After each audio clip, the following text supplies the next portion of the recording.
Yeah, give it a minute till it goes live.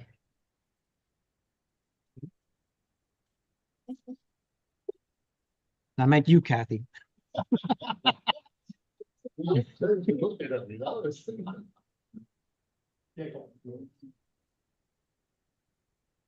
we live? We are live. Let me just share the screen.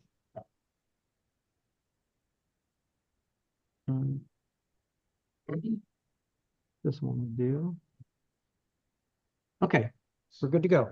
All right, everybody, welcome back to the first meeting of this new academic year for Chester County Astronomical Society. It's great to see so many people here. A special shout out to any of our new members, and I understand that we have a couple of them out in YouTube land. And I also see some not quite familiar faces from, I believe, the Westchester Student Astronomy Group. Welcome to the meeting. Please come anytime, and if you need any of us to help you with any of your meetings, please speak up. Just ask Don, myself, whoever you can get in touch with, we'll do everything we can to help. Okay? That sounds great. It's great to kind of be back again. Mike is not here, but we just had a couple of great events just within the week. First at Tyler Arboretum, a special shout out to all the astronomers who came out and got their scopes, their time and their attention. I understand it's a great event, even though I could not be there that night.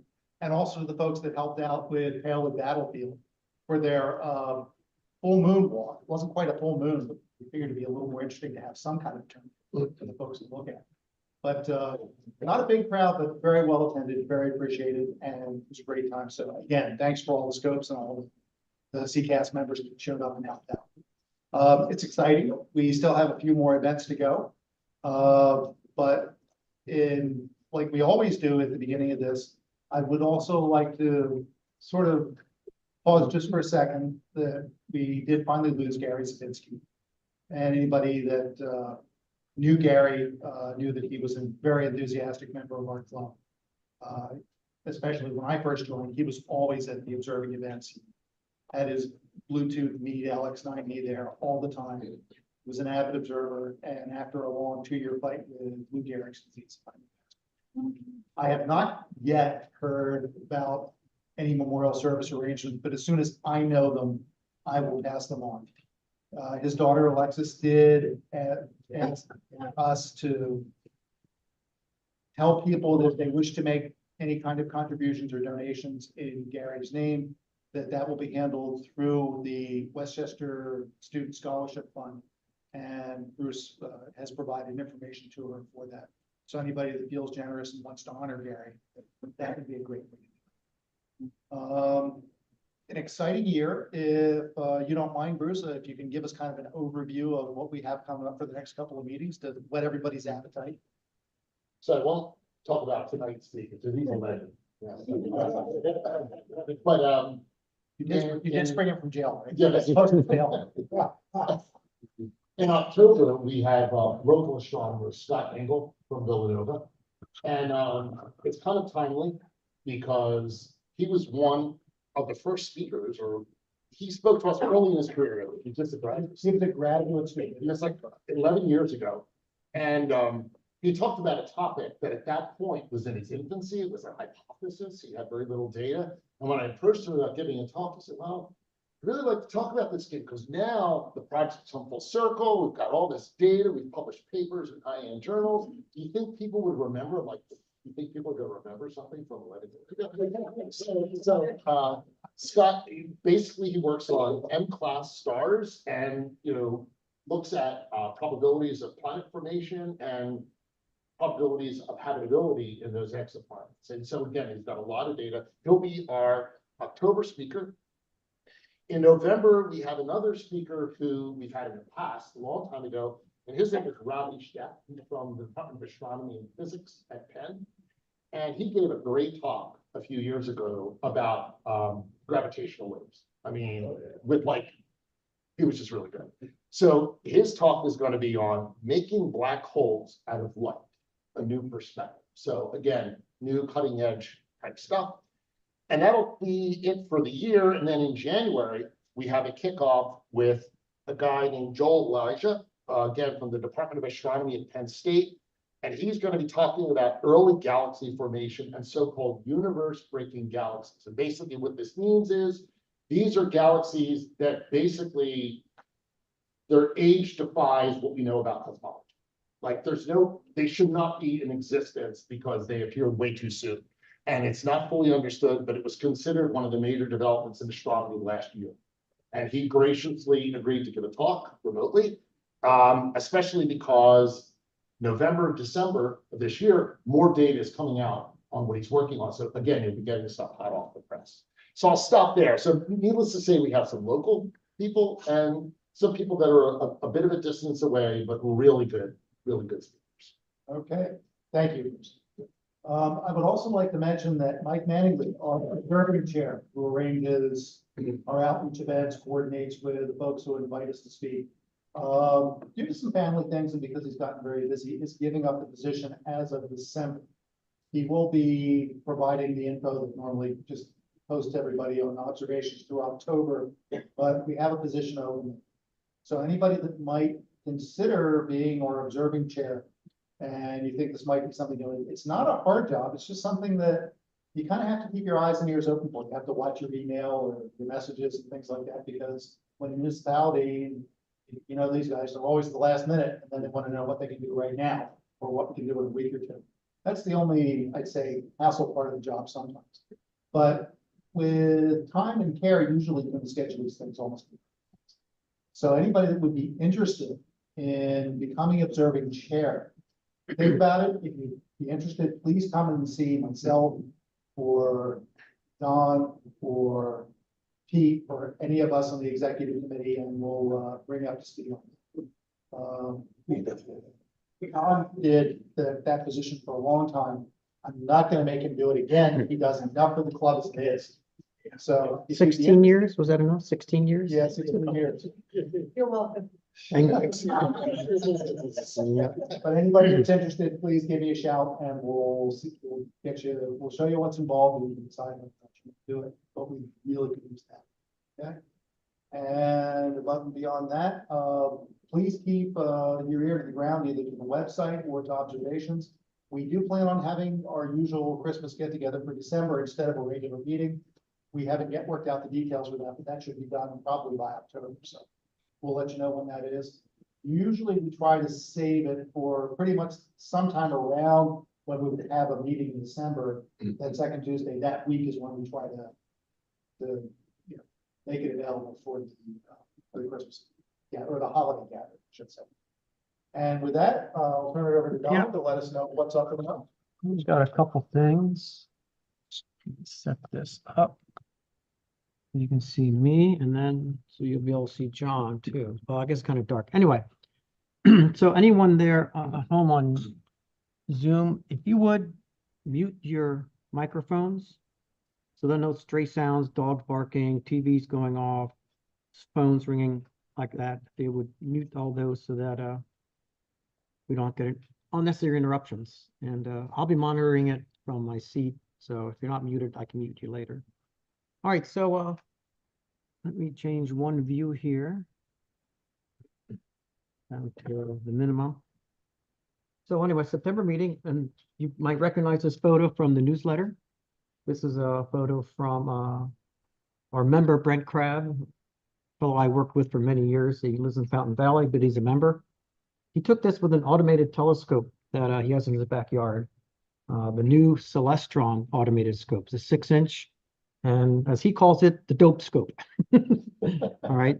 So they're amazing. This new technology is amazing. I'll show you a few slides from the last events we had Friday and Saturday night. I took my dope scope, the Sea Star, and it was a lot of fun.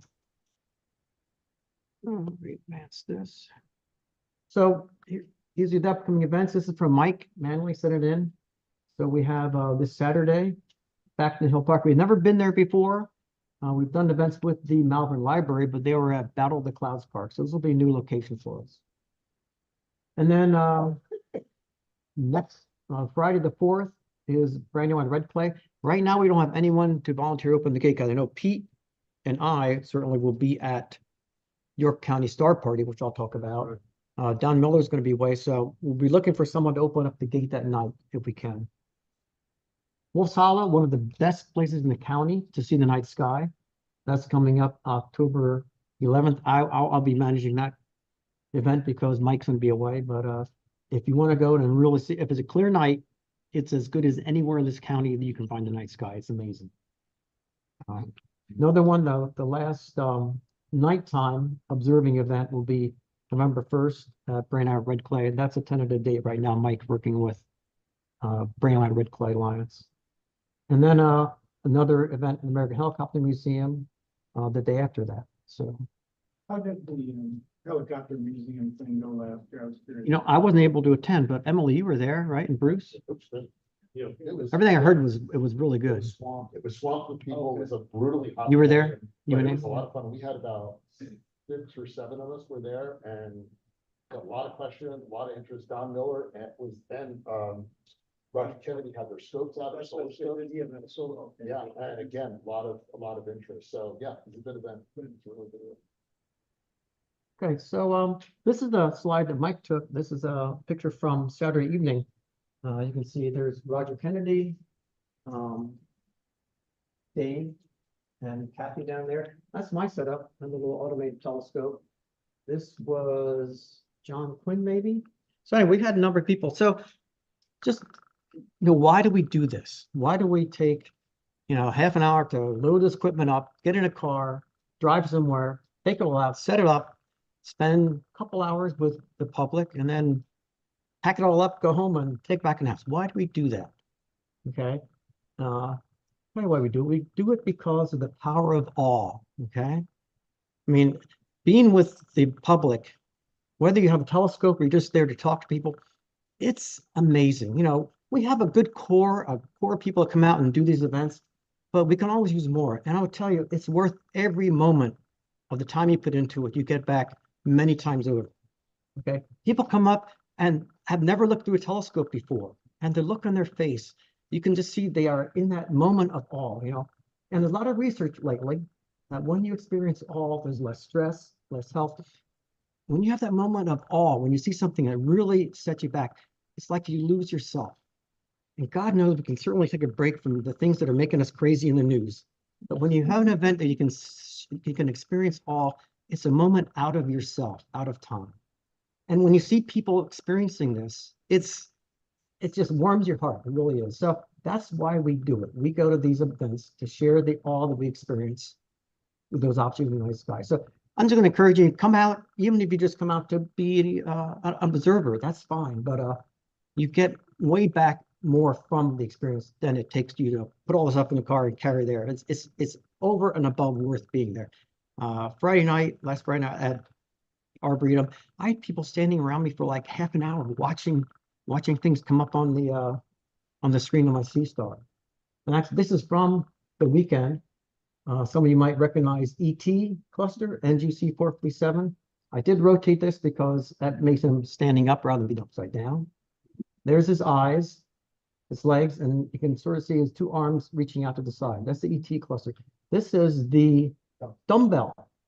Okay, and this was a 12-minute exposure, and people just stand there watching this thing, and then go and look through a telescope. And actually, this was ideal for that night because there were maybe what, a dozen stars in the sky.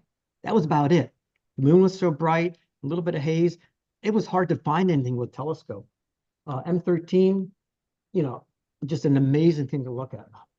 500,000 stars in that center circle, and of course Andromeda. You can never be in Andromeda to see a galaxy. But you know, when you're at an event, you have to realize that the light, when you look at it through a regular telescope, the light that hits your eyes, the photons hit your eyes, they took 2.5 million years to get there. And no one else but you is ever going to see those photons. So it's really, it's an experience of awe that is hard to describe. You have to experience it, and I'm encouraging you to come out because it's worth it. So speaking of experiencing awe, we have York County Star Party coming up, all right, October 3 to 6. And you can tell it's a wide open field. It's actually a baseball field. It's only got an hour drive. If you don't want to camp, it's an hour. You can drive there, you know, get a ticket for just the evening and drive back home. Here's our fearless president a couple of years ago setting up his telescope. Okay, I know Pete's going. I'm going. Hopefully, we got a few other people.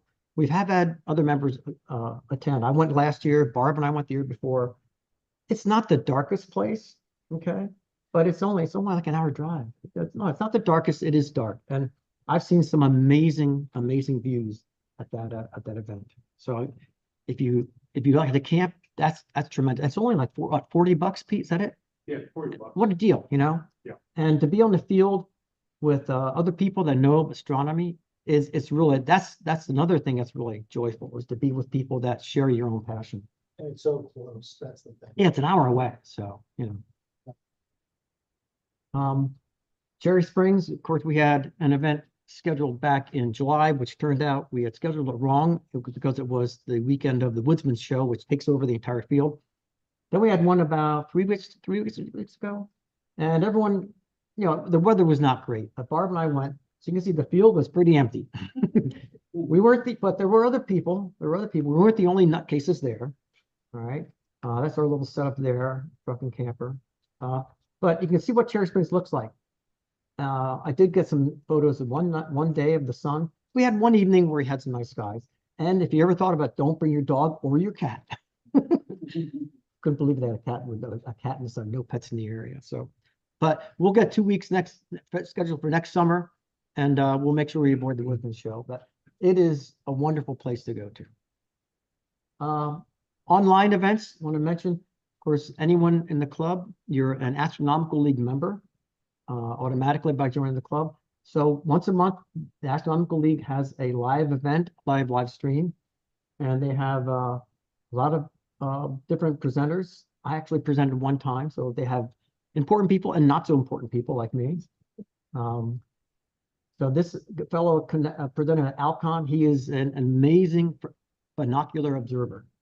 So you can tune in. That will be what the date was on here. Oh, it's under my screen. It's I'll send a note out, but it's under my Zoom screen at the top. I think it's the end of the month, but I'll send a reminder out. And the other thing, if you like online events, most Tuesdays, they skip a couple each month, but Global Star Party is put on by Explore Scientific. Astronomical League Live is also broadcast by Explore Scientific. They're a really good vendor. Once on Tuesday nights, not every Tuesday, but most Tuesdays, it's like a variety show. They have like 15-minute presentations. I'm on there about once a month because I'm part of the Astronomical League. We rotate several of the officers. So that one is October 1st, 7 o'clock. So you can get it from the Astronomical League Facebook page, or you can just search on YouTube for Global Star Party. They're a lot of fun. They have some famous people. David Levy is one of the hosts, the guy that discovered Shoemaker-Levy 9. He's goofy as anything, but he's a cool guy. But he's on there, and they have moon experts. They have astrophotography experts. They have people from Europe, people from South America. So some Tuesday evening, and not sure what to do, tune in the Global Star Party. And two things. A lady called me or sent me an email a couple weeks ago. So I had this telescope. I don't know what to do with it anymore. I'm done with it. It is like new. She also gave me this tripod. Anyone with this tripod, this is free $20. So whoever can distract it first, you can rush it. Need someone to take his tripod to us. She gave it to us, so give it away. So we have this Nexstar SE6.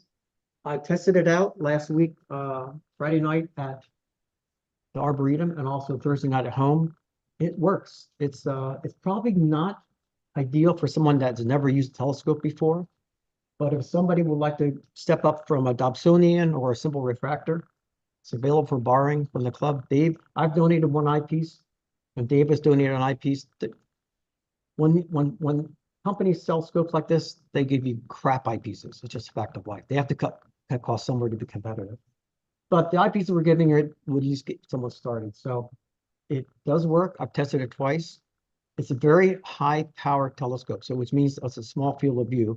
Makes it a little tricky to find stuff, but it is an automatic telescope. Once you do the alignment, it works fine. Kathy. Batteries are in the base. It takes eight AA's. And I would suggest anyone should use rechargeables. I have that stove. Mhm. I recommend not to use batteries for that. Don't try the motor, try to go for Well, I've used it for 2 evenings and the motor was fine. But she didn't give us an adaptive power adapter or a power supply. We don't have any other way to power it. You could buy one, but I've used it twice and it worked fine. The motors worked fine for me, so. But, it's also an option to buy a power pack, so. Anyway, so if, I'll send a note out to the email, but if anyone wants to borrow the scope, it's available. Okay, so let me disconnect here. And we're gonna get John on. So I need to, gonna close this out. I'm gonna minimize this for a second so I can see what else, okay, nothing else open.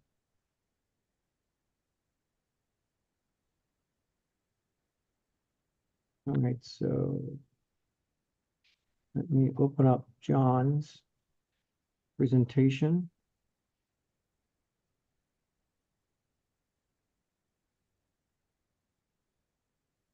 Back to Zoom. Share screen. Slideshow.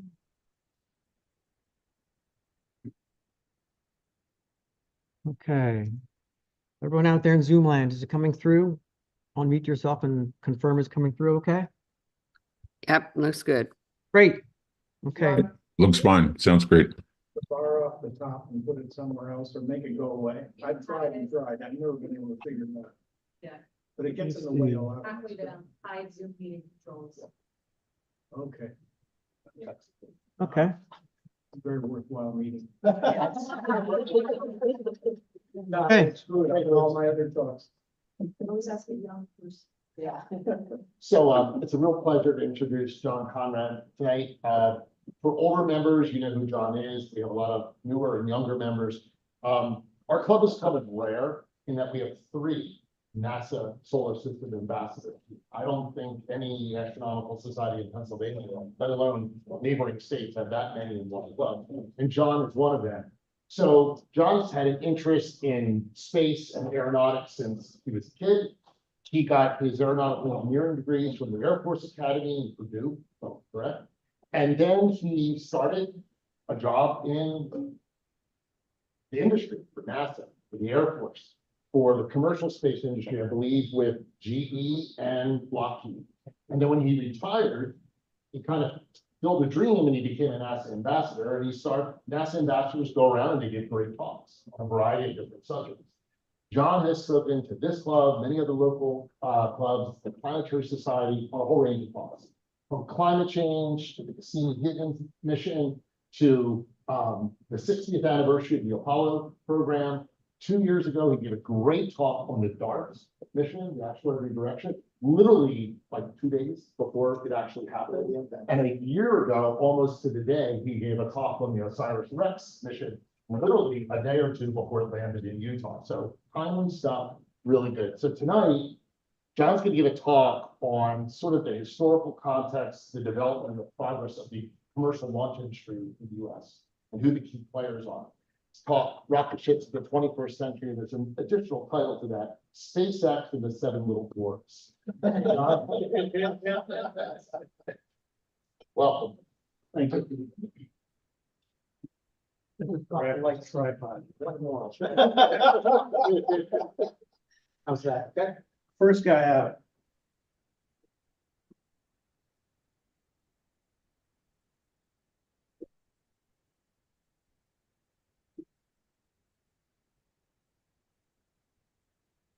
Okay.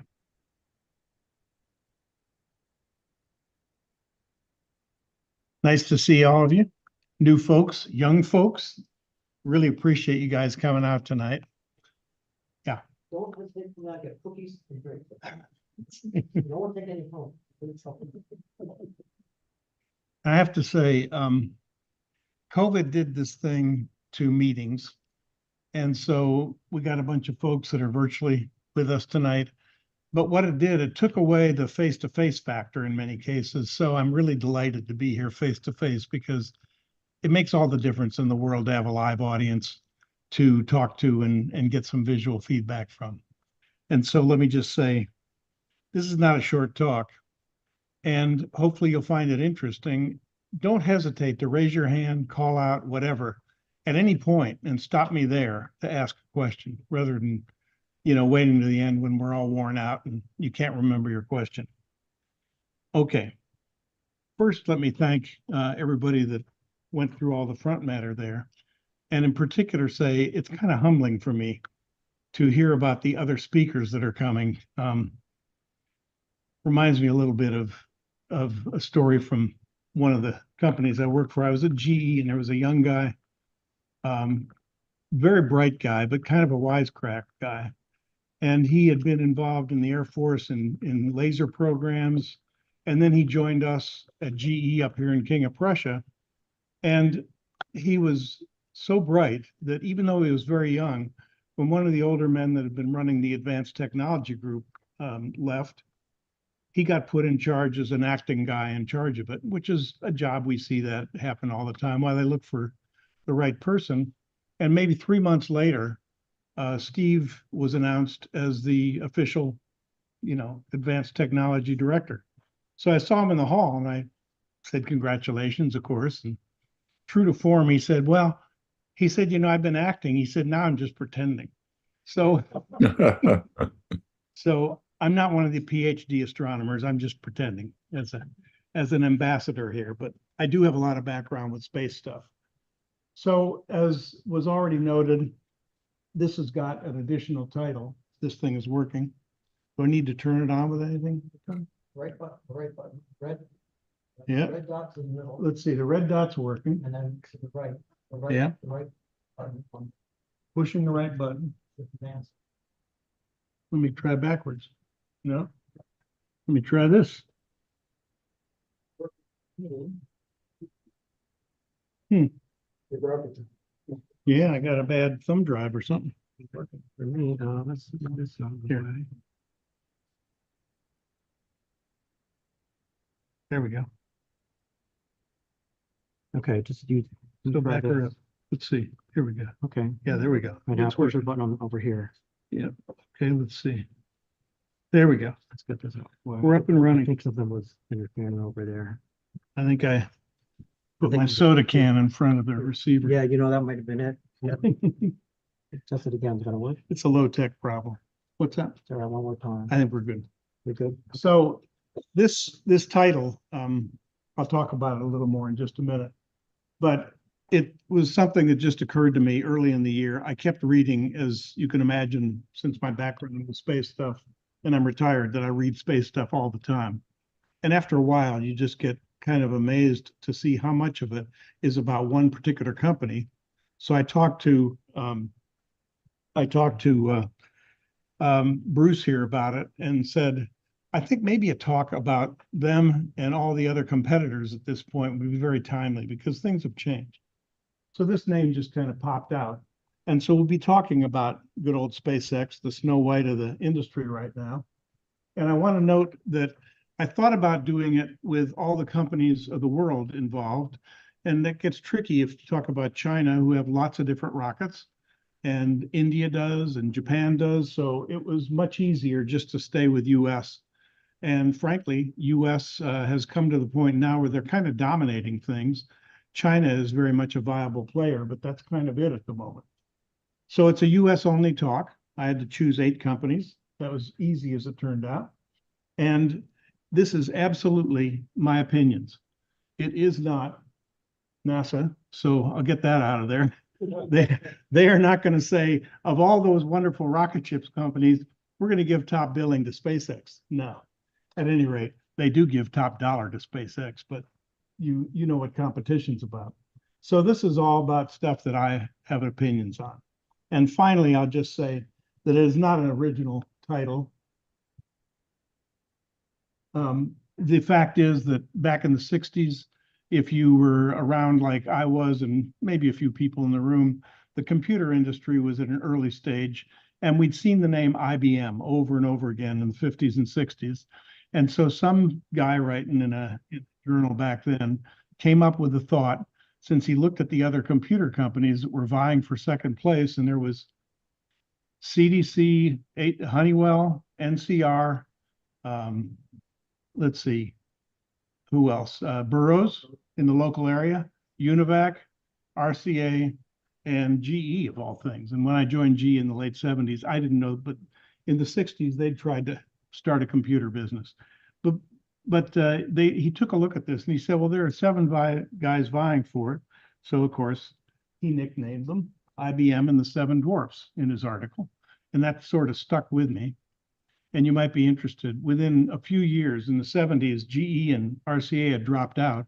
So you had Burroughs, Univac, NCR, CDC, and Honeywell, which works out to IBM and the bunch, okay? And then digital equipment came along, and that was DE, so it became IBM and the bunch, like the Bears and the Bulls, okay? So maybe enough of that. At any rate, that's where the name was inspired. So I want to very much put things in context of the way things started out in rocket ships. But unfortunately, the dozen charts I put together, there's absolutely no time for most of them. So I'm going to give you about 1 minute's worth here of what's changed in the largest way since the beginning of the space age some 70 years ago. And the market, as you can imagine, has grown. So one nice little graphic that gives you a snapshot of the life of the booster rocket ship industry is the number of launches around the world per year. And so you see back over on the lower left there is 1957, when not one, but two Sputniks went up before the US was able to get anything up. And so there's two in 1957. And then, of course, everything took off. And so we had the first great space age initialization, if you will, and the space race. And most of those are Soviet Union and the US, of course. But that was a very exciting time. And about a dozen of those I was involved in. And in the early days of any technology, things don't always go well. And since you have to learn by your mistakes, we did a lot of learning in those 12 years. It was a pretty exciting time. All right, so then came a plateau period, you see there, from the time we got to the moon for about 20 years or so. And then came this period, sort of a bathtub.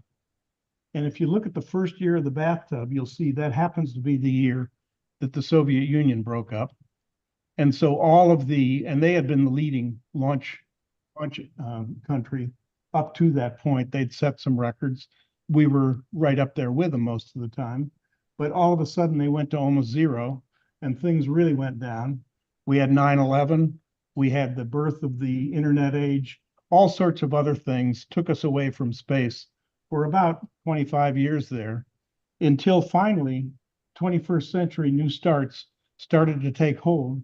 And so now we've entered a time where we really have an even steeper rise of launches, and we've gone way past the previous peaks. And in fact, the US has been a major player in that, as you'll see, because of mainly one player. And so we are now well past what the previous record for annual launches was, and we're on track this year because we're going even faster than last year's record year. So that's sort of the context that we have to talk about now, the 21st century rocket ship companies. Hey, John? Yeah. In the winter, we're in Florida now, so I pay attention to the launches. You might have even seen some of the videos that I've taken on Facebook, because right outside my living room, I can see the launches. Where are you?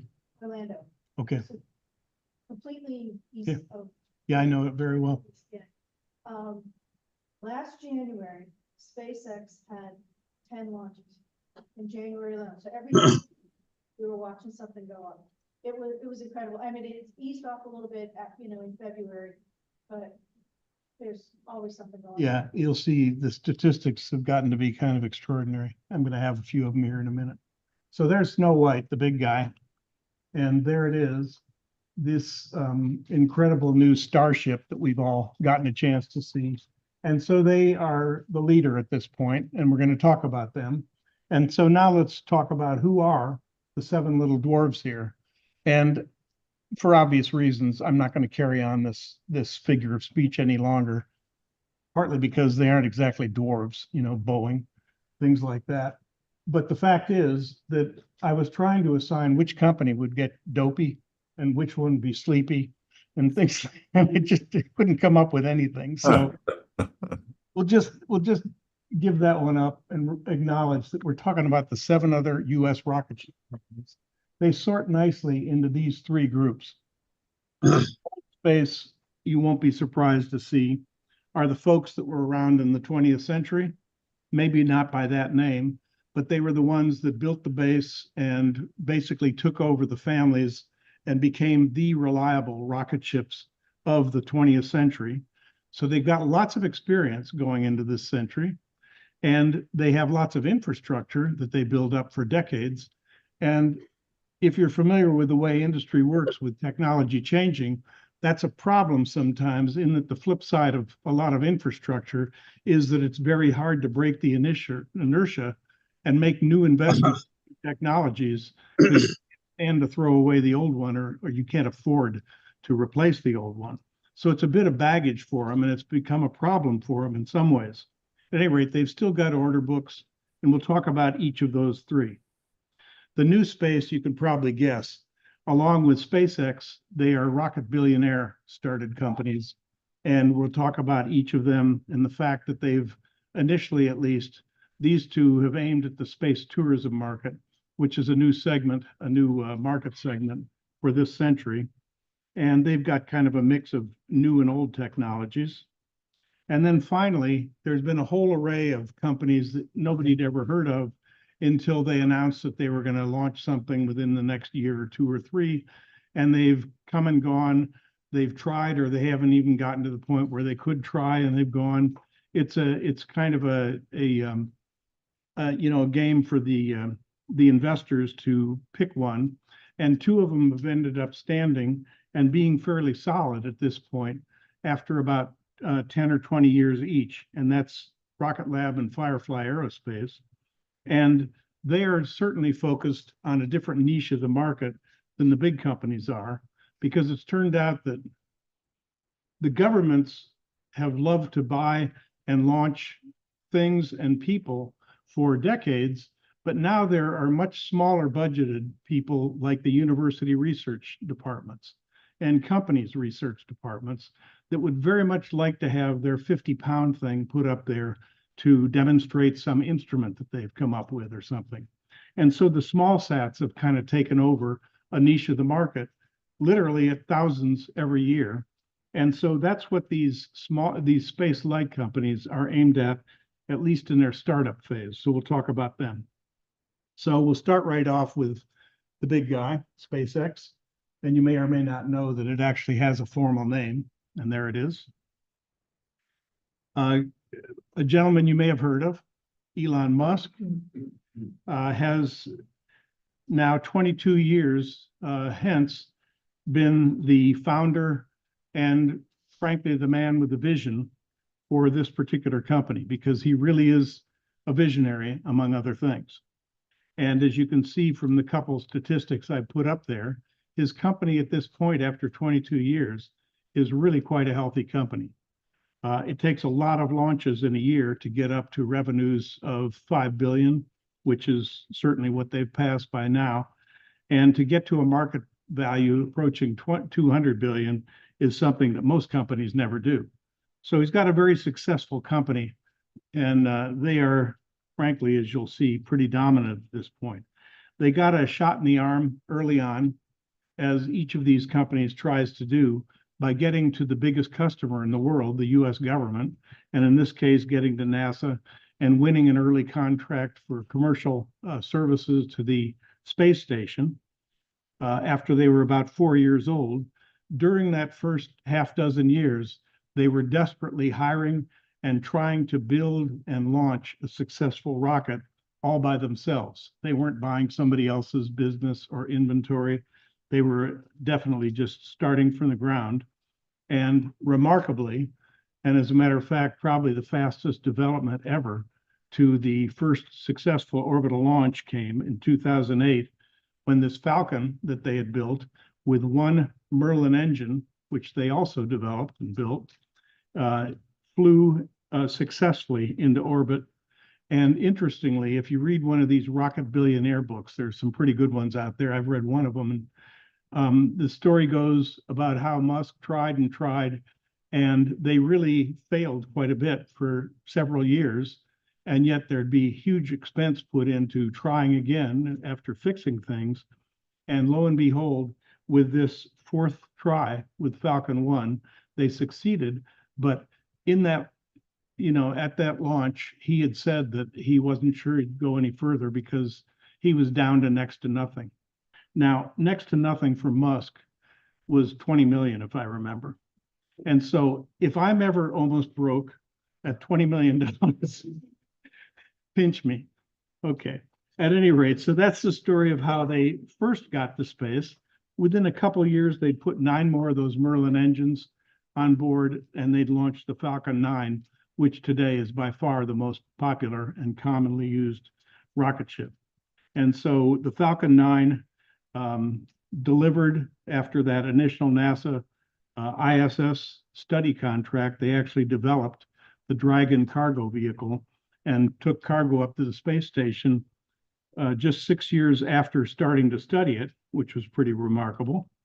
And something that happened now 9 years ago, but for me, I thought I'd never see in my lifetime, because you only saw that in 1950s science fiction movies, was this rocket come back to the launch site and then land on its tail and stand there. And it was just remarkable to see the first successful vertical landing.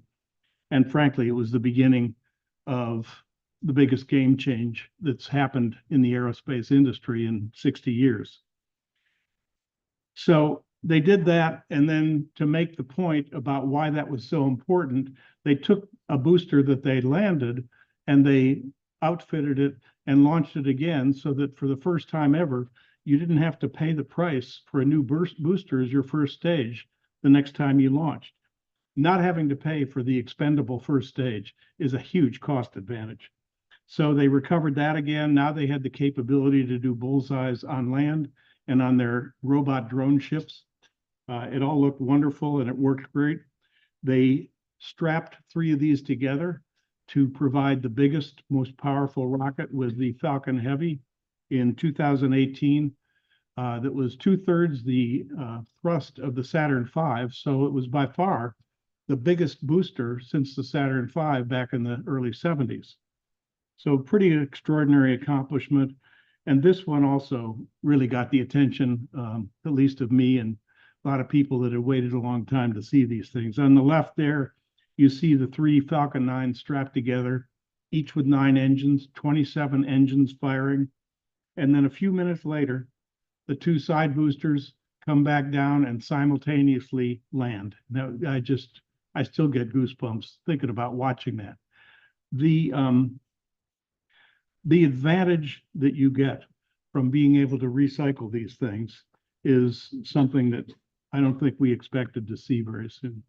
Another big accomplishment, very important to America, since shuttle had stopped carrying any of our crews into orbit in 2011, was that they took that Dragon capsule and outfitted it for 4 astronauts and had the first test launch to the space station in 2020. And so we were back, the US was back with a crew capability as of that time after 9 years, and we no longer had to keep paying the Russians to launch from Kazakhstan.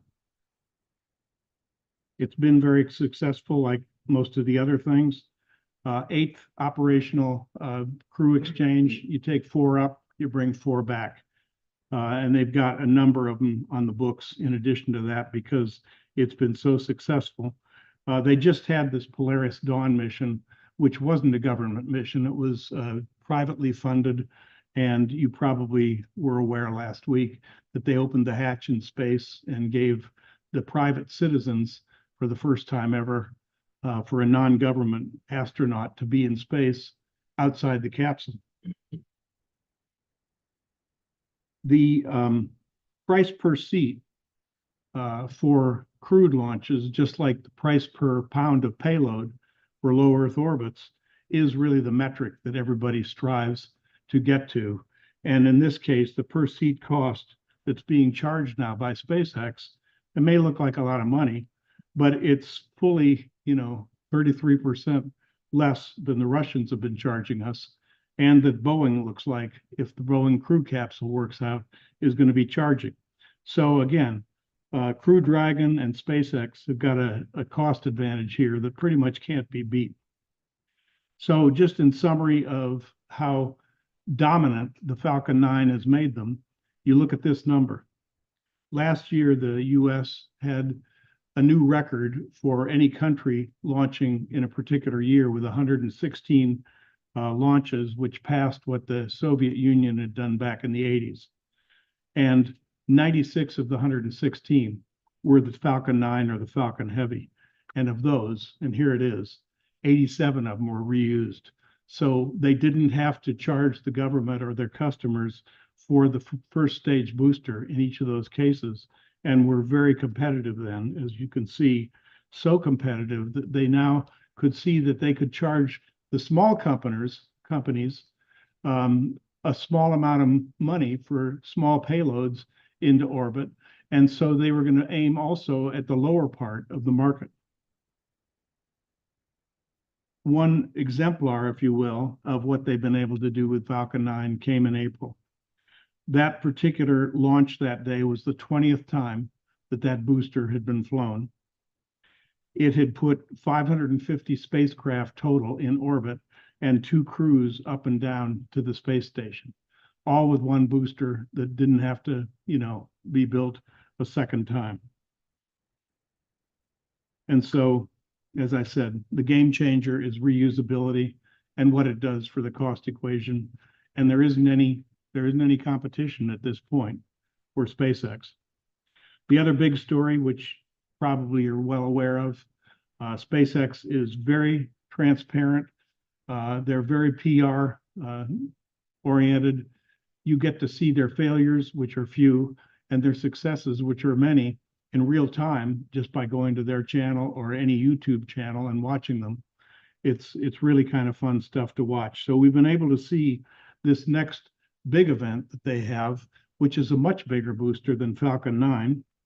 And in fact, it came out of a vision that Musk started to talk about half a dozen years ago.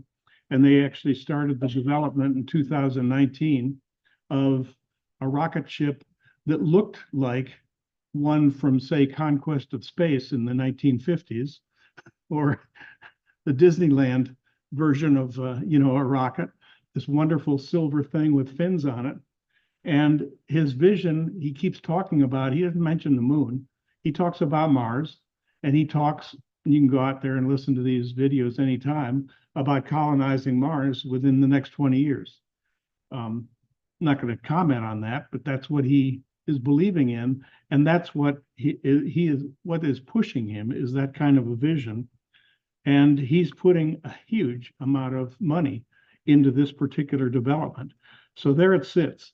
And the Starship is actually the thing on top, and underneath it, that cylinder, which, because there's not much to show what the scale is here, is about a 25-story building sitting there with a 15-story building sitting on top of it.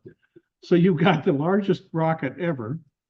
It's 30 feet in diameter, so they have a 9-meter fairing, which means, and I was just reading an article in Aviation Week today about it, it means that they can accept new kinds of geometries for payloads that can fit into a much larger fairing. And so that's a game changer there too. A whole bunch of things about this are new and amazing. The engines, again, like the Merlin engines for the Falcon 9, are built by SpaceX. This particular one, that's about 500,000 pounds thrust, the Raptor, sounds about like what the shuttle used as their main engine, which was 45 years ago. But it's a much more efficient engine, a much more advanced technology for the stage combustion, and it uses methane instead of either liquid hydrogen or liquid kerosene, which they call RP1. And so it has a more energetic fuel than any of the others, and it's extremely powerful. And lo and behold, they put 33 of these in concentric circles in the aft part of their booster, the Super Heavy, and make it the most powerful rocket ever by a factor of 2. more than 2. Saturn V was 7.5 million pounds thrust. So it is an extremely powerful engine. The upper stage itself has 6 of those engines. So here's the slogan that SpaceX has been using for testing and upgrading or improving and trying to get close to operational status for the Starship for the last year and a half. Fail fast, learn faster. It's just a few words, but it's sort of like what we were doing back in the 80s, which was rapid prototyping on steroids. It's huge amount of money to stack one of these vehicles and launch it, as you will see. But he's willing to put it in there, and the government, I don't know what the cost equation is between what the private investment is versus the government's investment, because as you're going to see in a few minutes, this Starship, which was, sort of the glint in the eye from Elon Musk, has become a central part of NASA's future. And I'm going to show you that in about 5 minutes here. At any rate, its success is really, really important, not just to the company, but to the country. The first test flight took place less than a year and a half ago. And as we watched it lift off, you could see in the aft end that not all the Raptor engines were firing, but it was still very powerful. But the worst part of that test was that they hadn't calculated the strength needed for the launch mount or the water suppression system, which dumps literally thousands of gallons per second into the boat tail area to suppress the flames. And so they blew the launch mount apart, and pieces of the concrete flew more than a mile away. Fortunately, in that very southern part of Texas, I looked it up, they're about 20 miles away from the nearest populated town, but there are plenty of people probably in between. So it's a pretty dangerous thing they did. And so the FAA, who have to approve each launch, said, wait, and they put off the second test for 7 months. And the launch mount, of course, was completely redesigned and rebuilt, new water suppression system. And the second test, as we watched, had all 33 engines fire just fine. As a matter of fact, they fired nominally, which is what the engineers wanted to see. Everything worked just the way it was designed. The third test, which was only 4 months after that then, had both these Super Heavy, the first stage, and the Starship, the second stage, perform nominally. And they had a problem bringing the first stage back down vertically for a controlled landing, which would be over the ocean because they've never done it before. And they also had a problem with the re-entry of the second stage. But the fact was that the first 2 stages, as far as flying the thing up into orbit, performed nominally, which was amazing, after only less than a year.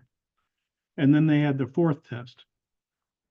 And I don't know, have most of you seen these things? I mean, they're on video, they're on YouTube, but you can see them live when they happen.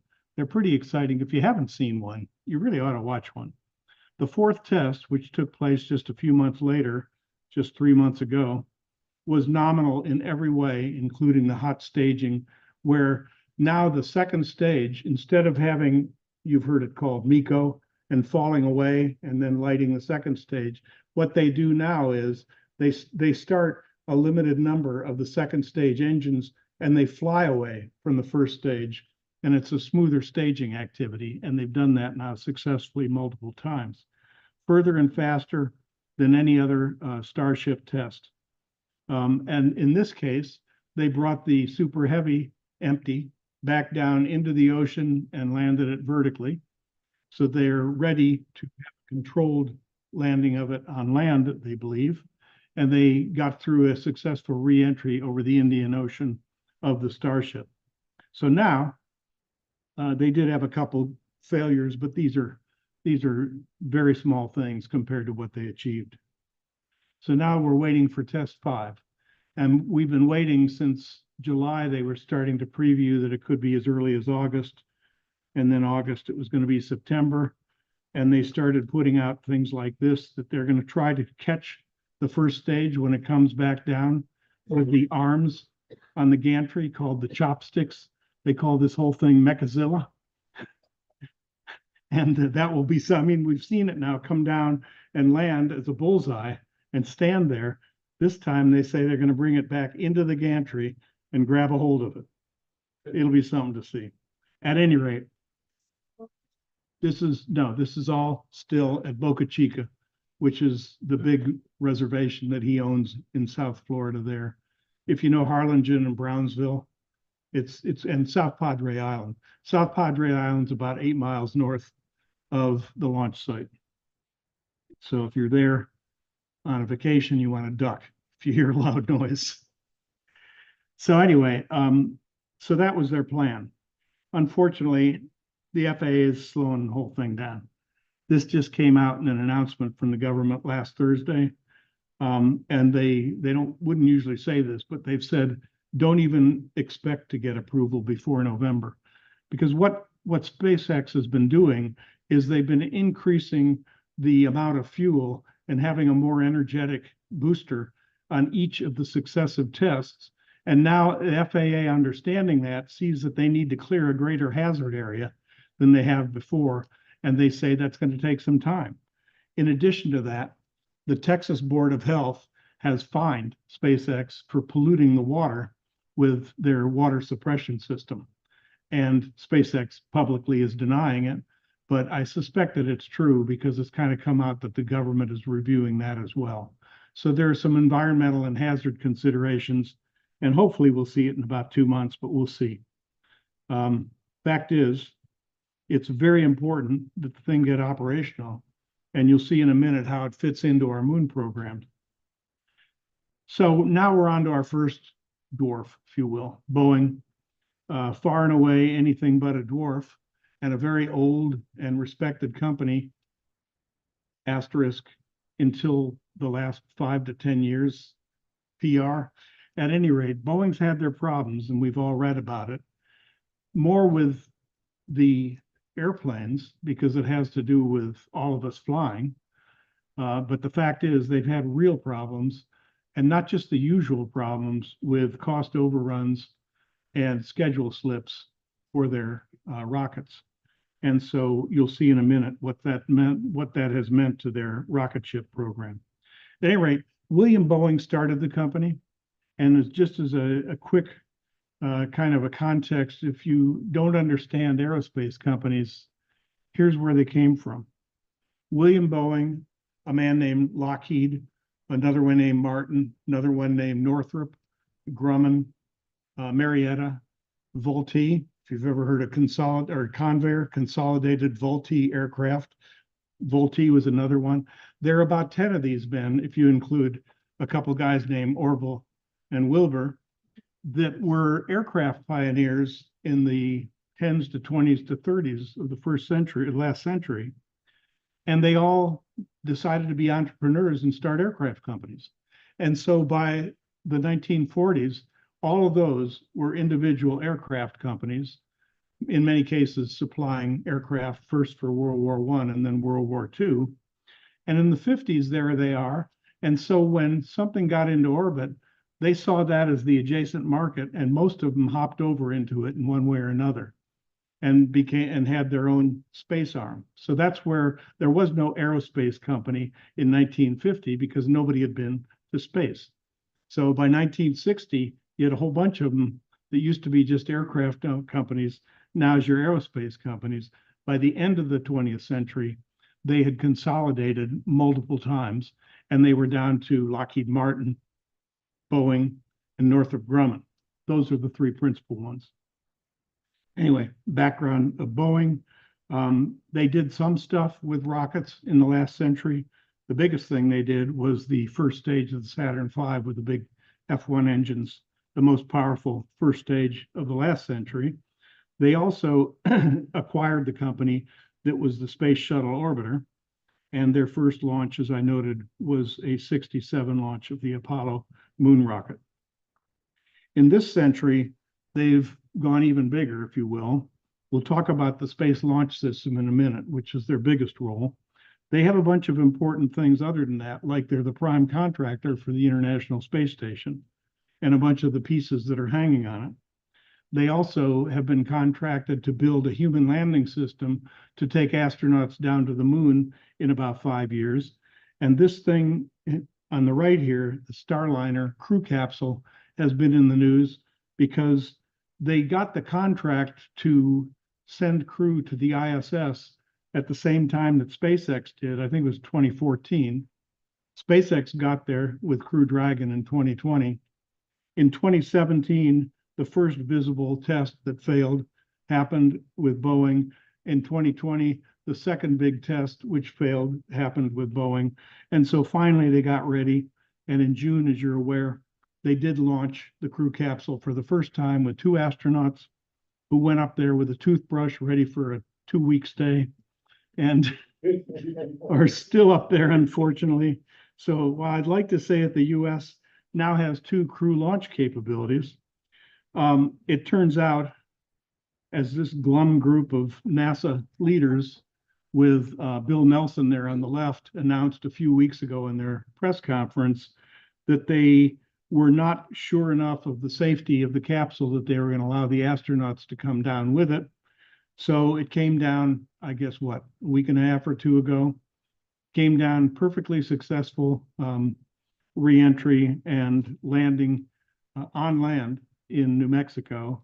And so, of course, Boeing is grumbling now that they should have let them put the astronauts on it. But anyway, Bill Nelson and the rest of them there well remember what happened in the shuttle program, and they aren't going to risk anybody in space at this point if they have an alternative. And the alternative is for those couple people that went up there for a couple weeks, they're going to be there till January. So it hasn't worked out too well for this leg of Boeing's programs yet. We'll see what happens with their Starliner. So now here is this giant rocket ship that you've heard about that's going to be the centerpiece of the Artemis program to go back to the moon. And if there's a more boring name for a giant rocket than Space Launch System, I'd like to know what it is. I mean, you know, the Starship is pretty cool, or Antares, or even Atlas, you know, something like that. But Space Launch System, anyway, that's what they've chosen to call it. The core, the orange part, is Boeing's. The shuttle engines, they actually are reducing risk by using the same engines that were used in the space shuttle. The strap-on solids there are from another contractor, Northrop Grumman, and the top part, the upper stage and the crew capsule, is Lockheed Martin's. So but the overall integrator of the total system is Boeing. And so they actually did have a successful launch with this entire configuration, including the Orion, which went past the moon further than any manned capsule has gone past the moon without any crew on board, just as a test. And that happened 2 years ago. And so they've had one test. And at the time, you can see from the thrust there, it was the most powerful rocket ever past the Saturn V. And of course, the Starship has passed it twice over since then. So the next big event, which has been delayed and delayed, will actually have crew on board the Orion capsule. It's the earliest it's going to be, according to the delays that were announced early this year, is a little over a year from now. And people that have watched this program are skeptical of Boeing making a schedule, but we will hope so. And you see there, in blue, you see the Orion capsule that's going to go past the moon and observe the moon and come back. You see the green trajectory out in that graphic and the blue trajectory back to Earth without touching down. The idea is to prove out the crew capsule, that capability, and bring the crew safely back to Earth. So that'll be the goal in Artemis 2. And then about a year after that, per the current schedule, again, much delayed already, is a little over 2 years from now, you'll actually have the crew go through the entire mission and land crew on the moon for the first time since 1972. Then they've also contracted with Boeing and others to put together the parts to have 5 additional Artemis missions, sort of like Apollo. ended up having, I think, actually 7 manned missions, 6 of which got down on the moon. So they have a number of planned missions now, hugely expensive. And there are a lot of us that have watched this closely would say, we'll see. And the biggest reason why we'll see is this. They've already spent, and this chart actually is a year old. It's more overrun now, I'm sure, but they've already spent more than $100 billion getting to this point, and they've never hit a schedule. And each year, the NASA Inspector General, the objective voice on top, studies all their programs. Each year of the last few years, they've recommended to NASA management that they cancel Boeing on the program and find another approach for Artemis because of all the delays and overruns. Each year, NASA management has said, and Congress has said, and Congress has what, districts with companies and jobs? Okay. And so Congress, this personal opinion, I think is behind the fact that this thing has been failing to close for so long. They're not going to let go of this program until it's done, even though it's way overrun. At any rate, that's where it stands today. Just 2 months ago, not just the NASA Inspector General, but the General Accounting Office took a look at those out-year Artemis missions, which require a new mobile launch mount at the Cape, which Bechtel is building.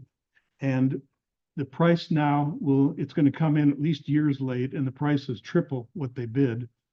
And the upper stage that Boeing's responsible for Artemis 4 is also way overrun. So we're just going to have to see what happens here. But I know that politicians, and most of us are not just eager, but we feel it's critical that America show that we can do this again, because we've been talking about it a lot. The most talk that has happened was under Mike Pence and the last administration, when they announced that we'd have people back on the moon by 2024.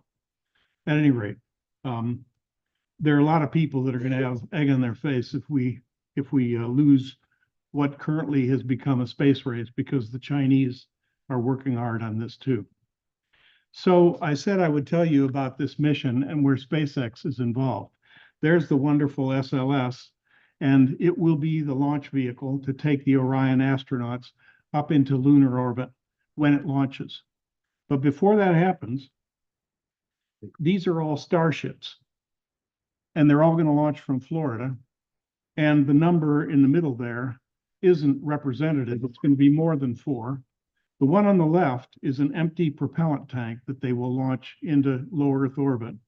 Then they'll have a whole bunch of launches of propellant, and they will do transfer of propellants into that empty tank in space until they have enough propellant in low Earth orbit, so that the right-hand vehicle, let me see if this button helps. This vehicle here with the white thing on top, that's known as the Starship Human Landing System, which SpaceX is on contract to build to rendezvous in lunar orbit with the Orion and take the astronauts down to the surface and bring them back up to Orion. So that's another big role, in addition to just having to have all these Starship launches to get things up into low Earth orbit. So again, you send up the empty tank, you send up all these rockets with propellant in them to fill the tank. When you have enough, you send up the HLS, you rendezvous, you basically go to your gas station and you fill up. And then you go through a translunar insertion and you wait for the SLS to launch. And then you rendezvous with the HLS in lunar orbit. It goes down to the surface. The astronauts get out. They have a couple weeks to explore. They get back in. They come back up in the lunar orbit. They rendezvous with the Orion again, and the Orion brings them safely back to Earth. It's a very busy concept of operations. And I'll just say the obvious, which is that there's a massive role in this that until I studied this earlier this year, I was unaware of that. I knew Boeing we were relying on them and Lockheed and everybody. But they have a massive role to get the human landing system ready, plus to get the propellants up there and everything. So there are lots and lots of things that have to go right. And this now is scheduled for late 2027. I say that, no, late 2026, a little over 2 years from now. And we don't yet have a launch site built in Florida for the Starship. This particular figure was in a commentary, an editorial by Irene Klotz. And if anybody reads the aerospace literature like I do, there's a journal called Aviation Week in Space Technology, sort of the one that people in the industry read. And she's been the space editor for decades. And she writes a commentary almost every month. And in her commentary in the spring, she talked about her skepticism about all this stuff about Artemis. And she puts this picture in and says, when our astronauts get there, will taikonauts, which are the Chinese astronauts, be there to greet them? Because the Chinese have announced that they have a program that's going to land by 2030. And then they've been quiet. You know, they're just quiet about these things. They've been very successful with many things in the last few years, especially regarding the moon with Chang'e spacecraft. So we'll just see. But I mean, our targeted date is still 4 years before then, but we'll just see what happens between now and then. In addition to the other things I've talked about that are holding things up, they're constructing the Starship launch pads in California, Florida, and they have to pass an environmental impact set of, tests and analyses in the EIS. And these environmental EISs for large programs very often take more than a year. And so not only the FAA, but the US Space Force with Cape Canaveral Air Force Station right there next to the NASA stuff has also said, we're going to review that as well. So there's a much bigger hazard area than any rocket that's ever launched from Florida. And they are studying now, and they're waiting for approval, but it looks like it's not just months away, maybe more than that. Until then, we've got this huge speed bump in the path of getting done with getting ready to launch those Starships. And that's the critical path for getting the Artemis program done. So I hope I didn't deflate any balloons, but I do want you to understand the details of just what lies ahead for full success of this major program for Boeing and others. Now on to the second dwarf.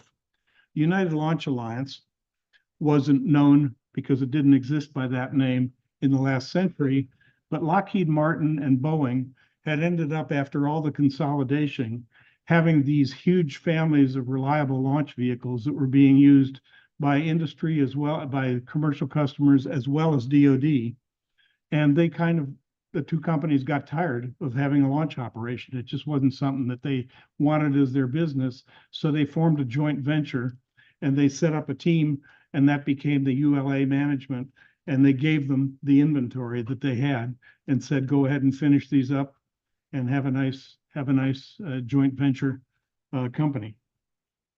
The main driving program had been one that has kind of a telling name here, expendable launch vehicle. So you can see that into the future, that's not exactly the answer that you want to have if you want to be a viable business.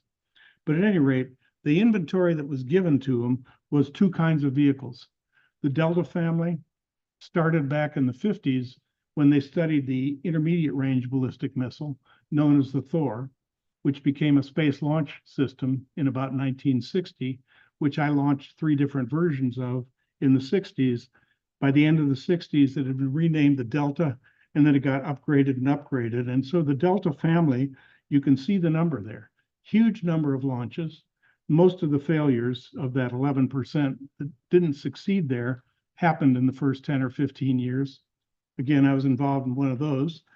And so, but it's been an extremely successful program, and it just had its last launch of 766, I think last year. The other family that was the other half of the inventory was the Atlas family. This started with a company that a lot of you may not have heard of, Douglas. Everybody know Douglas Aircraft? DC-3, DC-4, DC-6, DC-7, DC-10. Those were all the Douglas airliners. But their name kind of went away when they merged with McDonnell and then were bought by Boeing. So it was called Douglas. It eventually became Boeing. Let's see. Having said that, I'm getting it backwards. That was the Delta family. The Atlas family came from that guy Vultee, Consolidated Vultee Aircraft, Convair, in the 50s, which became General Dynamics and then became Lockheed Martin. Not quite as many launched, not quite the same success rate, and they've got about 15 left that are all for commercial purposes.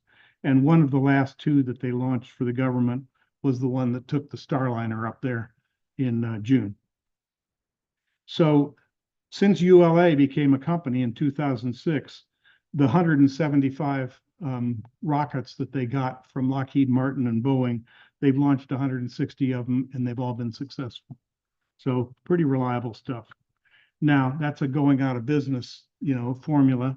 So in the meantime, starting roughly 10 years ago, they decided that they needed, obviously, a new rocket ship after those were used up. And so they came up with a design for and have now built and fortunately launched for the first time their new, it's sort of I guess it's a high lift rocket, maybe medium. At any rate, the Vulcan is their new rocket. And it finally got launched this January with a Centaur upper stage. The problem for Vulcan wasn't what ULA did to build the rocket and prepare it. It was that they decided to order their rocket engines from a brand new company called Blue Origin, we'll talk about in a minute. And Blue Origin was late and late and late for several years. And finally, they delivered the engines that had been ordered last year. They were put into the Vulcan and they were launched in January. And it was a very successful launch. The upper stage was successful. And so the rockets were successful. But on top of it was something built by Astrobotic, which was supposed to go to the moon, but it had a propellant leak and it entered Earth's atmosphere and was a failure as a mission.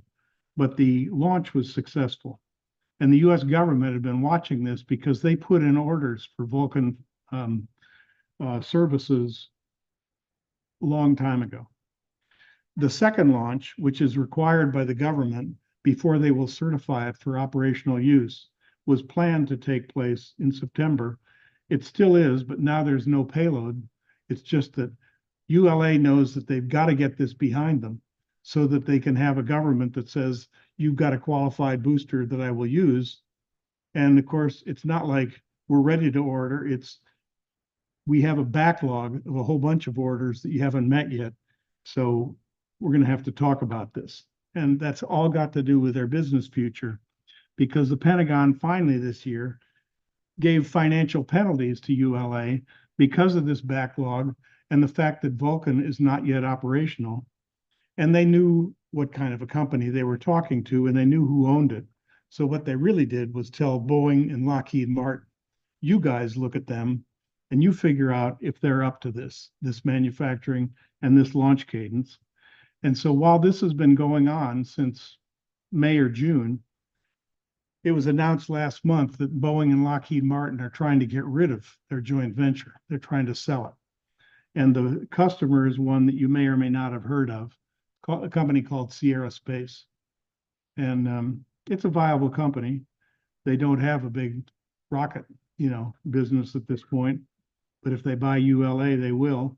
And there's a possibility of that because these two companies really do want to get out of the business. They want to get something for their investment before it's too late, I think. All right, on to the third of the old space players. Again, two aircraft pioneers, Northrop and Grumman. They didn't have any rocket ships in the last century, but they did have an extremely important play with the LEM, the lunar module. And it was very important, not just that it took all the astronauts down to the surface and brought them safely back up to the command module, but in Apollo 13, when they were stranded out there, they had to use it for something which frankly was completely repurposing it for something it wasn't supposed to do. And fortunately, the Apollo 13 LEM built by Grumman, was able to bring the astronauts back safely. It was a really important day for them and a big success for Grumman. In this century, the reason Northrop Grumman's become a rocket ship company is because they've acquired one. The one they've acquired was actually multiple companies till recently. Orbital, you may have heard of, especially if you've been down to Wallops Island and see their launches. And so Orbital has been making and successfully launching rockets since the 90s. They merged with Alliant Tech Systems, who have a solid rocket business. And the two of them in 2014, having been merged, then entered into talks with Northrop Grumman, who purchased the new merged company in 2018.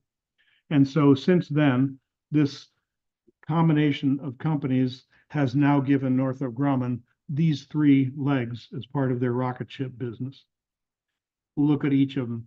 There's the Wallops Island launch of an Antares Series 200 rocket. There have been 18 launches in, what is that, 11 years, and all but one were successful. I remember the failure about 6 years ago, I think. Wallops Island is what we call it. It's actually the Mid-Atlantic Regional Spaceport, Mars. And it's a pretty important place right now for East Coast launches. The fact is, though, that the rockets used in this booster were provided by the Russians. I think they're called an RD-160.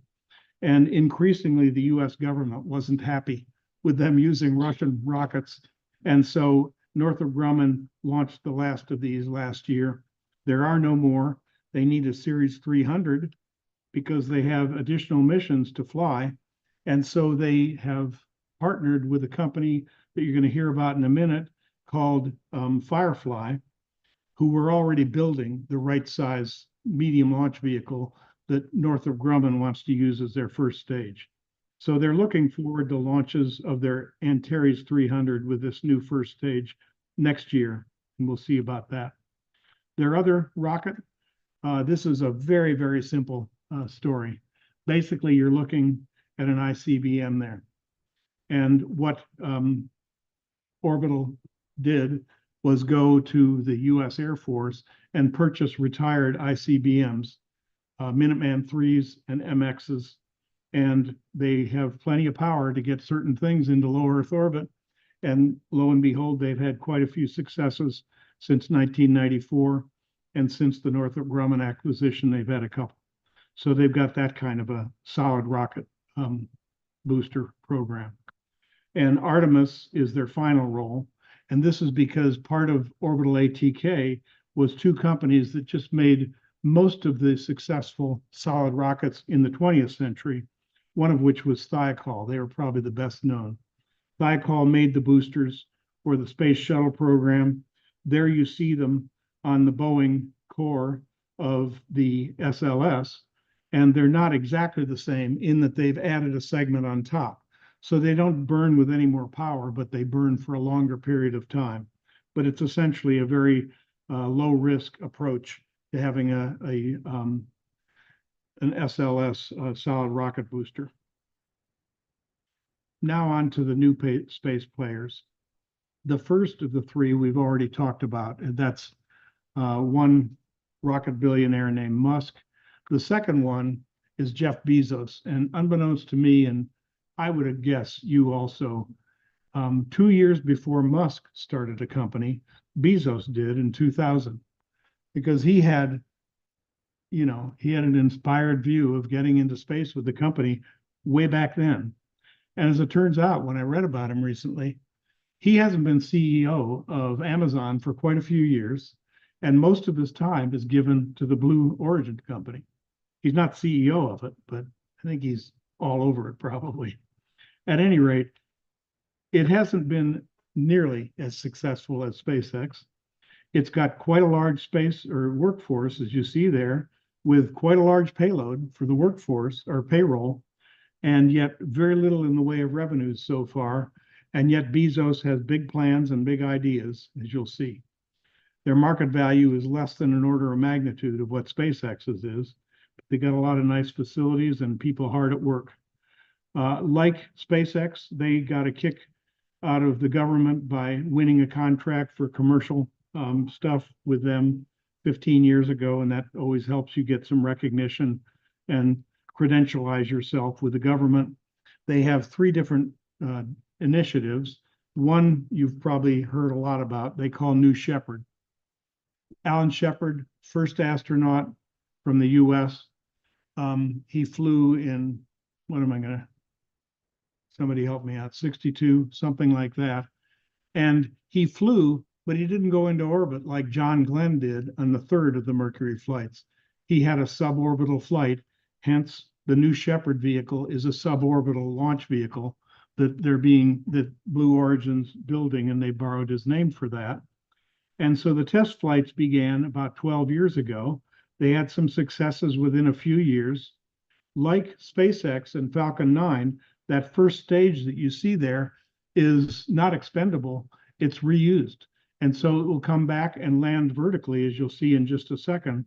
But this first very visible piece of public relations that they did with a crew capsule on top didn't carry any people, but it carried a nice dummy named Mannequin Skywalker, which is one of my favorite names ever. Anyway, so there it went up, we watched from the Texas desert, and it came back down just like the Falcon 9, put its legs out and landed vertically successfully. And then the capsule came down under parachutes. And just before it gets to the ground, it sort of almost explodes a compressed gas to cushion the landing. And so the mannequin did just fine. And then they finally put people on board. And this is kind of a testimony to Bezos. He was one of the crew on the first flight that they had, with people going up and coming back down on his system. So he put it out there, very successful. Then they had 5 of their so-called space tourism missions for the next year and a half or so. And one of them was good old Captain Kirk, who then became an unpaid promoter of Blue Origin, talking about how amazing it was to finally go into space instead of just to far galaxies in fiction. And so Kurt was just thrilled to actually be weightless and stuff. Pretty exciting stuff. I think of it as a sort of an e-ticket ride at Disney World for billionaires. At any rate, they stopped these tourism flights with an unmanned rocket failure in 2022, and they've just restarted them this year and have had a couple very successful ones. They need to fill up the capsule with paying customers at hundreds of thousands of dollars per seat. So far, they've been able to do it. And so we'll see how that continues. But you can add it up and see that that doesn't amount to a whole lot of tens of millions of dollars in any year, let alone it's maybe just some millions of dollars, which for the workforce they have, of course, isn't at all what they have in mind for getting profitability. Here's what that is.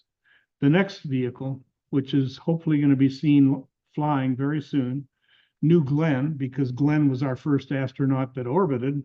Here's their orbital launch vehicle. You look at the numbers there and you can see it's not quite as big as Starship, but it's almost as big. It's got a 7-meter fairing, bigger than things so far. It's using 7 of their own homegrown BE4 engines for a grand total of 3.5 to 4 billion pounds of thrust at liftoff. They have their first planned launch, taking something to Mars in October. And I just wanted to note that Bezos has put personally from his deep pockets lots of his own money into this development. The third leg of their business is that engine development business, and their BE4 engine is very similar. Same kind of a combustion process, same kind of propellants. It says LNG, natural gas and methane are pretty much the same thing. So it's a very powerful set of propellants and very similar thrust, over 500,000 pounds thrust that they use in their BE4s. And in addition to that, this company has a contract, in addition to the one that SpaceX has to build a human landing system. Blue Origin has also got a contract to do that for a launch about 5 years from now. So multiple different human landing systems from the Orion down to the surface, and SpaceX has one of those. They got probably their most important contract to date within about the last month, where the Space Force, who have long been the biggest DoD customer for boosters, have their National Security Space Launch Program, which has different tiers of sizes of vehicles. And the big guys have been splitting their business between SpaceX and ULA with their Deltas and Atlases. And now Blue Origin has been put on the group that has 90 launches available for them to launch over the next 5 years. So they're assuming a lot, since New Glenn hasn't flown yet, but it is a heavy lift booster, and we expect to see it hopefully succeed very soon. There's a little bit of an update in that October launch to Mars, they missed the window to get the right planetary configuration, so they're not going to try it until next spring. In the meantime, New Glenn wants to launch, so they're putting their own payload on top and planning to launch it in November. So we'll see by then if that works out. If you want to actually hear Bezos talk about his company, which so far he's been quite secretive, but he's just come out with a couple lengthy interviews walking you through his factory and talking about it. And they're on the Everyday Astronaut channel of YouTube, if you want to look at that.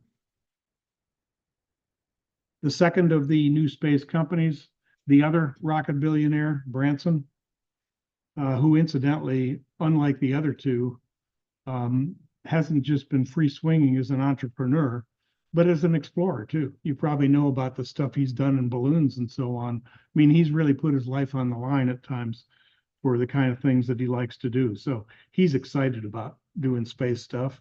He bought the stuff that became Virgin Galactic in 2004. They've had some revenues because they're just a space tourism company, so you don't make a lot of money in a hurry. 7 million in 2023. When you look at the size of their workforce, they have huge losses these years, and he's trying to turn this into a profitable business. Anyway, they had 25 test flights. They started commercial service, a little over a year ago. They have 2 ships. Now, this is a unique company with an air-breathing first stage, not a rocket, but an airliner.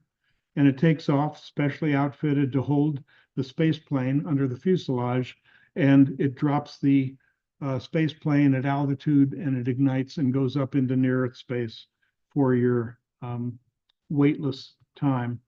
And so there you see Branson on the right with other Virgin Galactic employees after the first very publicly announced and shown launch of the Eve mothership there on the left, with the Unity underneath the fuselage, and the Eve up there in space in their first manned mission just before he turned on the commercial service. Since then, they had 7 commercial flights with 4 tourists, $450,000 per seat, about a 15-minute flight with weightlessness, Mach 3, that's about 2,000 miles an hour. Pretty exciting stuff. For almost $500,000, you can do it. But after their June flight, they announced that they were now going to upgrade their rocket, their space plane, if you will, and they have paused their space tourism operations because obviously at less than $2 million a mission, they weren't going to generate revenues fast enough, because that is their business model. So where they are right now is claiming that they're going to restart in 2026. Here is the next generation space plane called the Imagine version spaceship. When it rolled out last year, it's never flown. And in fact, it never will fly, because they've recently announced that that's not going to be their next generation. They're building that, and none of us have seen it yet because it isn't built, but they're going to be flying in 2026 with the Delta class and a new mothership. And so we'll see. And so the analysts are really challenging this story because they're a public company. And the fact is that their stock price has just gone down and down and down. And so here are the numbers that were put out by the Virgin Galactic people in August. They said, when our new vehicle's flying, We expect, revenue to grow rapidly. When both of them are flying, here's how much it'll be annually, and here's how you work that out. They're going to have 125 takeoffs a year from their New Mexico Spaceport America. And they're going to have 6 people and $600,000 per seat on each of those 125 flights for a grand total of 450 million. So that's what they're saying. These are the numbers that they gave the analysts. And furthermore, they're going to have more space planes and aircraft and get to $1 billion annual revenue by 2030. So we'll see. Their stock has almost been delisted. They did a reverse split, I think, so that they stayed alive. So they're still a company, and they claim this is their future. And personal comment is, we'll see. All right, now on to what turns out to be a really viable company right now. One of these small companies, one of the few that has succeeded so far. And I imagine most of you have heard of them by now. For a few years, you'd see their name once in a while, something about New Zealand, and, a little confusing. Anyway, Peter Beck, who's anything but a billionaire, but a very good engineer, and turns out a very good entrepreneur slash marketer probably, went to his government in New Zealand in 2006, started this company to build a small rocket. The New Zealand government has worked with him so that he has a launch site down there. So it was founded down there. Pretty quick, he realized that his real customer base was up here. So now they've moved a lot of their operation and their headquarters into California. And you can see from the string of revenues here that they have a fairly viable thing going on, from 211 million in 2022, probably passing 400 million this year. They're doing quite a job of launching. Their market value is about the same as Blue Origin. Large number of employees who are succeeding very much with what they have so far. Once again, started with a government contract in the US to give them some credibility. And lo and behold, it was to study something that was right squarely in the middle of what their business model was, which was a smallish kind of a rocket to launch small satellites for innumerable small customers with small budgets that could afford CubeSats. So that's what their business model has been: small sat launch vehicles, spacecraft buses that once you get up into orbit, it deploys different CubeSats at different times, and the launch services to do it. So what is the rocket? It's the Electron. As it says, it's a small lift rocket, 200 kilograms to low Earth orbit. Doesn't sound like much, although it's well more than enough to be in the class of CubeSats of various configurations. Like these other new companies, they make their own engines. The Rutherford engine, not very high thrust. They have 9 of them on the first stage, 1 of them on the second. And in their very second flight, their try to get to orbit, they succeeded, and they beat Falcon 9's record of time to orbit by a number of months, actually. So they're the fastest rocket ship company ever to start from scratch and get something successfully into orbit. A small rocket. Space Complex is at the extreme right, or the extreme eastern edge of New Zealand on a peninsula. And there's the picture there is the Maya Peninsula. They've had since then, and let's see, in order here, the Mars facility, Wallops Island, has now got an Electron launch complex, LC2, as of last year. Between the 2 launch complexes, New Zealand and at Wallops Island, they've had 48 successful orbital missions in 6 years. A number of pretty serious customers like the National Reconnaissance Agency. And I hadn't mentioned, but they've now built their first stage so that they can recover it in the ocean and re-outfit it and use it again. So it's not fully reusable, but it's certainly not expendable. They have 20 launches planned this year, and they've been very successful. They've had 9 so far. They've got 1 planned tomorrow. So they've really upped their launch rate, and they're succeeding a lot, albeit with a small rocket. So obviously they want to get something bigger going, and there it is. It's an artist concept because they haven't finished building it yet. but that is the Neutron two-stage rocket under development for 3 years. It's well more than an order of magnitude more powerful than the Electron. It puts it into the medium lift class, and they're aiming to get a lot of those mega constellation launches like OneWeb and Starlink and things like that, that have literally hundreds of launches that they have to achieve. They've, again, built their own engines for this, and in terms of thrust, it's got about the same power that a Falcon 9 does. They've invested in the US hugely here, in that they're going to manufacture this right down here in Wallops Island at their manufacturing facility, and they built a new launch pad down there for the Neutron, which is supposed to launch next year. And for all this success, Peter Beck has been knighted by his government for putting them on the map as a space country. And so it's Sir Peter Beck now. The last of the dwarves, another small startup, this one just 10 years ago, started as Firefly Space Systems. And the story of how it started is fun to read. If you like to read Wikipedia articles, which I do, every chance I get, there's a very lengthy one about how Firefly got to being where it was. So they started with just a couple people, engineers and investors from Europe mostly, in 2014 with a plan to have a flying rocket in 2 years, which would have been the fastest ever. But it turns out that one of their founders had worked for one of the Virgin companies, I think it was Virgin Orbit, and he'd brought some of their intellectual property with him. And Virgin sued him, and they sued him successfully. So that was bad. And his European investors got sort of screwed over by Brexit. So that didn't help. So they liquidated the company about a year and a half after they started.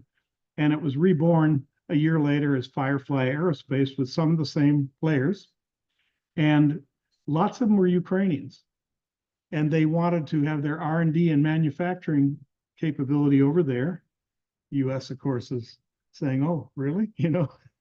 And so lo and behold, shortly after they'd been born with this business plan and all this stuff in Ukraine, including Ukrainian investors, the company decided that they were actually going to manufacture in the US and move their launches to the US. And the breakthrough for them as a company came when the government oversaw them sell all the stake of the Ukrainians and all the assets that were over there before they really gave them any credibility.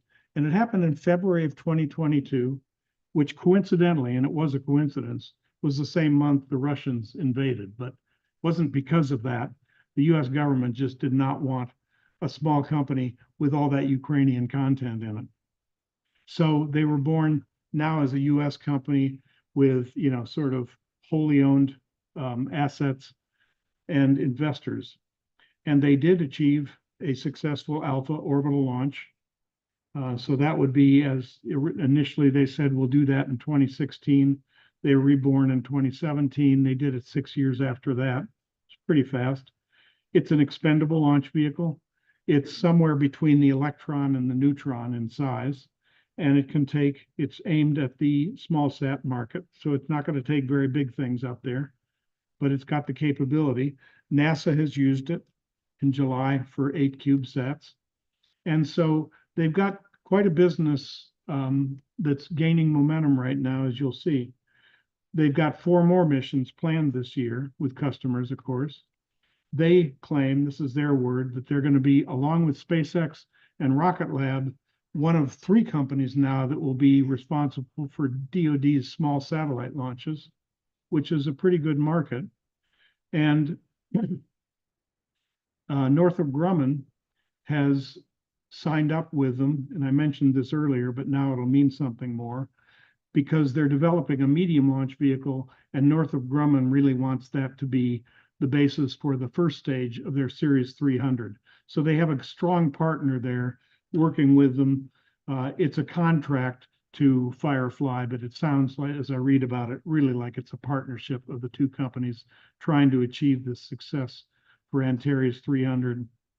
And in addition, between Lockheed Martin and L3 Harris, there are dozens of launches that have been contracted for each over the next number of years here.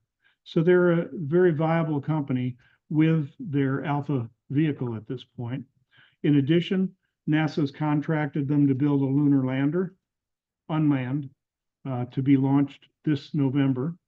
In addition, there's a new kind of vehicle. This isn't a launch vehicle, but it's something you'll hear about, where something called a space tug will be up in low Earth orbit and be used to rendezvous with some satellite and move it to a different orbit, or maybe bring it so that it will re-enter. Whatever it is, it's an orbital transfer vehicle, and they've got one called the Elytra, and it's actually going to be tested out on an NRO mission coming up next month. So they're up and running, and looks to me like they're gaining a lot of momentum. So summary finally. As I said at the beginning, last year was a record-breaking year. We broke the Soviets' record of 108, 42 years ago. 116 launches, 96 of them were SpaceX. The other 20, incidentally, were spread across these 6 companies, which you will note are 6 of the 7 dwarves there. The one that's not there is Boeing. So that is basically the state of the US rocket ship market at this point. The reusability has given SpaceX a huge price advantage to win things globally now, in addition to the Starship being by far the largest rocket that anybody will have once it gets to be operational here. So the US and SpaceX are pretty dominant at this point. The Russians used to be the big guy on the block in the 60s and 70s in particular, still in the 80s somewhat, and still being the only crew capability until Crew Dragon came along. And now they don't even have a role that's very competitive in crewed launches. So the Soviets and now Russia have pretty much seen their time, and we'll have to see if and when they come back. But what is going to be in the future certainly is the Chinese and the Indians probably too. They're very aggressive. They have some really interesting and very flexible capability at all levels at this point. So that's it, folks. A lot of information. And that's it for SpaceX and the 7 Little Dwarfs. Yeah.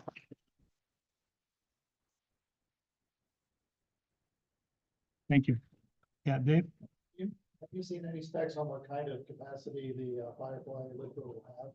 The what? The Firefly? Firefly's Elytra system. I'm thinking particularly of Hubble. You're thinking of, Hubble, pushing it back up. that's interesting. I mean, because they have, NASA yet again is having companies on contract to study what we could do for that. Yeah, getting to Hubble again. I don't know is the answer to your question, but that's yeah, I'm gonna look into that because it makes a lot of sense. Yep. Yeah. Anybody else? Yeah. Pete. I've been down there to walk on for several of the Atari launches, including the one that blew up. I've also been down there too. Yeah. Yeah, the explosion. I've also seen one electron go up too. Oh, good. Yeah. Good. So how about the disaster? Was that pretty exciting? Oops. The disaster. Yeah. Yeah. Actually, I gave the university a copy of my video of that rocket blowing up. Okay. Yeah. I remember that, and I think, and I do remember looking into it and seeing that they were Russian engines. Yeah. Yeah, they were Russian. Mhm. Yeah. That was sort of if it wasn't already written in the cards that Russia was not going to be our chosen booster rocket provider before then, it was after then for sure, from what I read. Yeah. Yes, Bruce. So John, maybe just, despite all the amazing things of SpaceX and what they're doing, any concerns about sort of how can I say, the lack of oversight of some of the things that are planned? Let me Or- see. Maybe How I'm to phrase it delicately, but are you talking about the ownership of SpaceX? not just the ownership, but even, Or are you talking simply about the fact that we are so reliant on them? yes, and they're just even though you have obviously a lot of up and coming or ongoing competition, they so dominate so many launches and control so much, and there's not a whole lot of oversight. Just over all the satellites that have been launched. Yeah, It's this is, all good, it'll weed itself out, or do you see Yeah. a big concern? this is absolutely my opinion. Yeah. I have nothing. I haven't even read a lot of editorials about this. For one thing, we should be real clear. I almost put a disclaimer at the beginning. Any implications about how successful SpaceX is as a company has nothing to do with, my opinion of their founder, okay? And having said that, I want to be clear that while he is the face of SpaceX, Gwen Shotwell, who is an industry veteran that came from other aerospace companies and is a hugely good leader, really is running the company. And that should be understood. A couple of years ago, she was put in the hot seat because she had to comment because of somebody who had instigated some, well, we'll just say it, sexual harassment problems within the company. And so she had to dance around that one for a while because it involved her boss. There's no question that he is the thought leader for where they're going. And I've been impressed, and I read a book about him and the others, at what a good engineer he is and how actively he was involved in the development of Falcon in those early 5 to 10 years. I mean, this was not some, I don't mean this in a negative way, but it wasn't Jeff Bezos hiring the right people completely. This was a guy that had his hands involved in all this stuff and hired the right people, both. So he's very good at that. Obviously, doing Tesla, same kind of thing. But the fact is that I do get a question like this every time I give this talk. Our government has become reliant on one company for an awful lot of our lift capability at this point. And as you've seen, our moon program, which is I'd say 3-4 years from now, it's going to feel like the 60s all over again, competing with China, because I don't expect we're going to make those. This is, again, very personal opinions. I think there are going to be slips and slips, and we're going to be wondering if we are going to get there ahead of the Chinese, and it's going to become one of those national pride things. And this company is the big player in order to enable the SLS to be successful. Without SpaceX succeeding with even more things than the Boeing has to do, that's not going to be a program that succeeds. So in a way, we've relied on them a lot, 80% of our launches, something like that, but we're going to be relying on them for the most important things a lot more. And so we're looking at half a dozen years here where we really hope they succeed. And then I set alongside that what I hear from their vocal leader and what he's now done with the Brazilian government, which you've probably read about, taking the Starlink capability out of there because he doesn't like the way that they're, I don't even remember what the cause is of how they're penalizing his company. But I mean, if it's his company, and SpaceX is in that sense, he's going to have a lot of say in things that I wish he wasn't going to. And so I hope there's a huge Chinese wall increasingly between the actual SpaceX management and their founder, because the way he acts worries me a little bit for our country to be so dependent on that. I don't know, I'm saying too much, but be afraid, be very afraid. Yeah. Seriously, just be hopeful, Yeah. Just a speculative question, do you think that you, at some time in the future, will give a talk on other countries, for instance, India, who's done a fantastic job so far, JAXA, although they have certainly other problems, they But they've gotten there. things. Yeah, they've gotten there. And the Chinese, let's give credit where credit is due, they've done some incredible things as well. We think you'll be getting dogs. that will take Um, on them. I appreciate your asking. I'll make a note of it and think about that. Thank you. Because I'd like myself to dive deeper into them.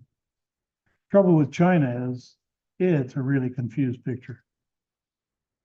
One thing I will note, because it's increasingly been in the news, they have at least one of their so-called private companies that has now taken the first small step to succeed at a reusable vertical landed booster. It didn't fully succeed, but neither did some of the early Starship stuff that we got to see. You know, it came down near the launch site, but didn't actually get there, that kind of thing. So they have actually said, this Chinese company, that they, you know, sort of like, I almost wondered if it was scripted by the government. Something like, well, of course, we aren't talking about doing anything like SpaceX has done. We're at least 5 years away from the first chance to do that, and at least 10 years away from a Starship. And I thought, yeah, I don't think so. I wouldn't be surprised if the Chinese decides to put a lot of their investment right into that, because the game is dollars to orbit. Anything else, folks? Thanks very much. Thank you. Really appreciate you.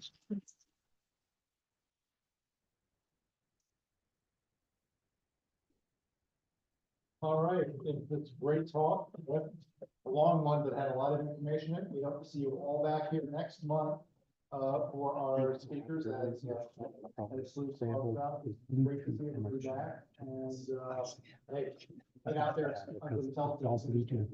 All right. I think.